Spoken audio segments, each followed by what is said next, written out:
Hello friend, स्वागत है आपका आज की कहानी में। तो आइए शुरू करते हैं आज की कहानी। आज की कहानी शुरू करने से पहले चैनल को लाइक करें, सब्सक्राइब करें, ज़्यादा से ज़्यादा शेयर करें। तो आइए शुरू करते हैं आज की कहानी। एक साधारण युवक था। उम्र कोई 25 साल के आसपास। चेहरा थका हुआ, आंखों में सपनों की जगह खालीपन।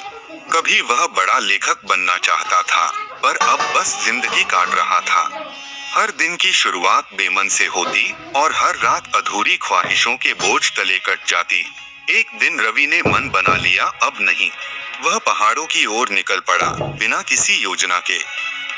उसके मन में बस एक सवाल था, क्या मेरी जिंदगी अब यूं ही चलेगी या कोई रास्ता है इससे बाहर निकलने का। पहाड़ों की शांति, ठंडी हवा और प्रकृति की गोद में कुछ दिन रहकर वह सोचता रहा।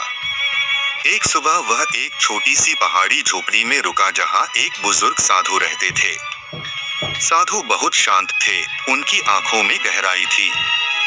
रवि ने अपने जीवन की सारी कहानी कह दी, कैसे उसके सपने अधूरे रह गए, कैसे उम्मीदें टूटती गईं और कैसे अब हर दिन बस बोझ बन गया है। साधु ने मुस्कुराकर कहा, कल सुबह सूरज उगने से पहले मेरे साथ चलो, तुम्हारा उत्तर वहीं मिलेगा। रवि को कुछ समझ नहीं आया, पर वह राजी हो गया। अगली सुबह अभी अंधेरा था, चारों ओर सन्नाटा। साधु रवि को एक ऊंची पहाड़ी पर ले गए। दोनों चुपचाप बैठ गए।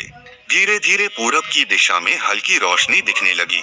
साधु बोले, देखो, यह सूरज रोज उगता है, चाहे कल बादल थे, चाहे कल कोई उसे देख नहीं पाया, लेकिन यह फिर भी आता है।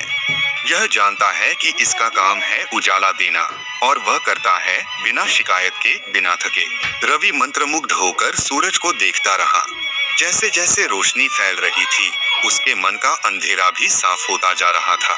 साधु फिर बोले, हर सुबह हमें एक और मौका देती है, बेहतर बनने का, नया सोचने का, फिर से कोशिश करने का।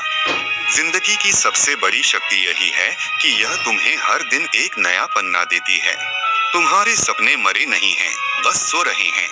उन्हें फिर से जगाओ, जैसे सूरज अंधेरे को हटाता है। रवि की आंखें भर आईं।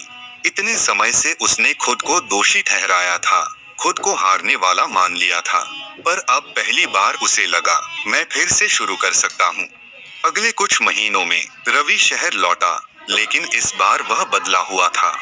उसने फिर से लिखना शुरू किया, अपने दिल की बात, जीवन की सच्चाई, भावनाओं की गहराई। धीरे धीरे उसके लेख लोगों तक पहुंचने लगे। एक छोटी सी ब्लॉग से शुरू होकर वह एक प्रेरणादायक लेखक बन गया। उसकी कहानियां लोगों के दिलों को छूने लगी, क्योंकि वह उन्हें जी चुका था। हर सुबह वह सूरज को देखता और मुस्कुराता, धन्यवाद एक और सुबह के लिए। निष्कर्ष, यह कहानी हमें सिखाती है कि जिंदगी कभी पूरी तरह खत्म नहीं होती। हर सुबह एक और मौका है, एक और शुरुआत है। चाहे तुम कितनी ही बार गिरे हो, जब तक तुम उठने का साहस रखते हो, जिंदगी तुम्हें नया पन्ना देती रहेगी। अपने सपनों को फिर से जगाओ, अपने मन के अंधेरे को सूरज जैसी रोशनी से भर दो, क्योंकि असली हार तब होती है जब तुम मान लेते हो कि अब कुछ नहीं बदलेगा। ऐसी ही कहानियों के लिए सिंटू की कहानी